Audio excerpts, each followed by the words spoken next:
C'est un autre talent canadien qui a retenu notre attention. Mariusz Gagné. Elle nous donne une belle leçon de récupération fashionistas, de mode anti-gâchis, avec une belle conscience écologique et économique. Rencontre chez elle dans son atelier au Canada. L'esprit du Grand Nord habite Mariusz Gagné, la créatrice de Arikana, qui recycle la soie, la fourrure en produits de luxe depuis près de 15 ans. Les peaux de raton laveur, la loutre et le castor ont une durée de vie pouvant atteindre 100 ans. En les recyclant, Mariusz Gagné agit concrètement sur l'environnement en sauvant des milliers de vies animales. J'ai choisi Arikana parce que quand j'ai commencé l'aventure, à 23 ans, 22-23 ans, je me sentais pas capable de mettre mon nom Mariusz. La plupart des créateurs veulent voir leur nom, en gros, sur la création. Moi ça m'intimidait. Mariusz, ça veut dire clair soleil, c'est un nom amérindien.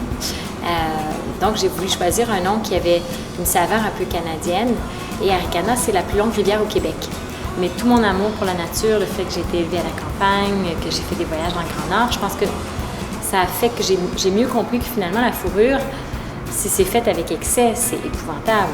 Mais si c'est fait de façon correcte, les 10 ratons laveurs qui ont servi à un manteau, si le manteau sert à peu près 100-150 ans, ils ont eu le temps de se reproduire beaucoup. C'est rendu des milliers de ratons laveurs. Donc, quelque part, la fourrure, même naturelle, même si moi, je pense qu'on peut que recycler pour les 100 prochaines années, est quand même plus écologique que la fausse fourrure qui est du pétrole. Les campagnes anti-fourrure, il y en avait beaucoup quand j'ai commencé. Je pense que ça a aidé à réglementer la fourrure. Donc, on fait vraiment du sur-mesure pour des gens qui ont un héritage de fourrure et qui ne veulent pas s'en débarrasser.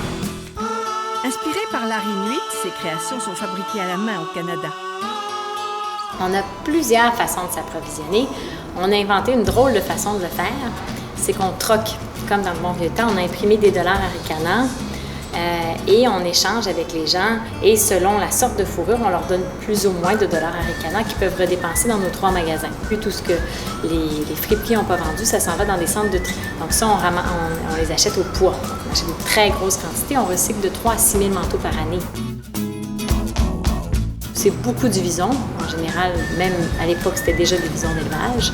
Beaucoup des ratons laveurs, parce que justement, c'est une fourrure qui est très solide. C'est des animaux qui se reproduisent très rapidement. Le lynx, la zibeline, l'hermine, la martre.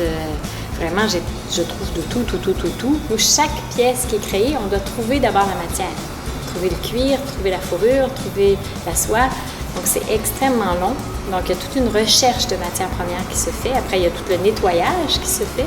Et après, tout est catégorisé par quantité de fourrure et qualité de fourrure. Parce qu'en avant de mon chapeau, je veux la plus belle qualité. À l'intérieur de mon manchon, c'est pas grave si c'est une fourrure qui est un petit peu moins belle. Donc, tout doit être catégorisé parce que mon but, c'est que le produit ait l'air neuf et ait l'air luxueux à la fin.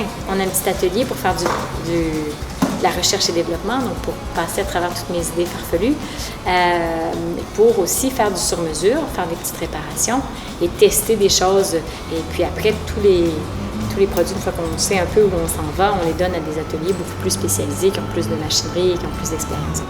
Mais là, on est en train de travailler, on est en train de presque finaliser la collection d'hiver. Tous les premiers prototypes ont commencé à sortir et on a la chance de collaborer avec Rossignol. On travaille déjà avec M. de Castelbajac sur ses fourrures. Et là, c'est des immenses capuchons de fourrure détachables.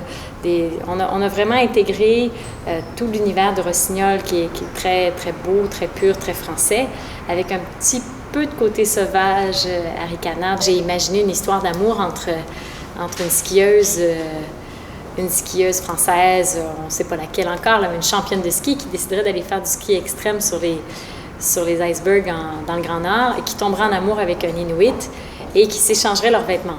Donc, l'Inuit porterait des vêtements techniques de ski et la skieuse porterait des très belles fourrures de son nouvel amoureux Inuit. Quelle belle parure que ces fourrures! Ce serait fou de ne pas s'en servir comme armure en attendant les augures de la verdure. Et après la skieuse, c'est une grande élégante qui est tombée en amour avec le bel Inuit. Moi, c'est certain que quand je pense au luxe, je pense presque automatiquement à Hermès, parce que pour moi, c'est l'image du produit. Je dirais que c'est l'artisanat à son meilleur. Donc, les meilleurs artisans arrivent à quelque chose qu'on pourrait appeler du luxe. Donc, les plus belles coutures, les plus belles finitions, la plus belle joaillerie. Donc c'est quelque chose qui est je dirais, le produit qui passe à travers le temps. Et pour ça, moi, c'est ma version écologique peut-être du luxe. Donc c'est à la fois la créativité, mais tout le savoir-faire qui fait que 100 ans plus tard, ça va être encore beau. Il y avait les recettes de grand-mère et maintenant il y a le manteau de maman en version très très rafraîchie.